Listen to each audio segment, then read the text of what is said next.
ఒకటి ఈ car race వల్ల కేటీఆర్ అన్న ఒక మంచి పేరు తెస్తే అందాల పోటీలు పెట్టి అష్టదారిద్రమైన పోటీలు పెట్టి ఇవాళ ఘోరమైన విఫల్యం చెంది తెలంగాణ ఇజ్జత్ తీసిన మా నాయకుడు రేవంత్ రెడ్డి అని చెప్పాలి.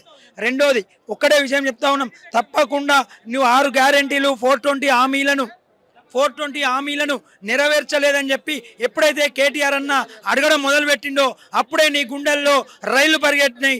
అందుకనే నువ్వు ఈ దొంగ కేసులు పెడుతూ నోటీసులు ఇస్తూ ఏవో చేయాలని చూస్తూ ఉన్నావు. కానీ నిజాయితీగా అన్న ఒక్క రూపాయి కూడా అవినీతి చెందలేదు. అది కేవలం ఈ కార్ రేసు అకౌంట్లోకే పోయాయి తప్ప ఎవరి అకౌంట్లోకి పోలేదు.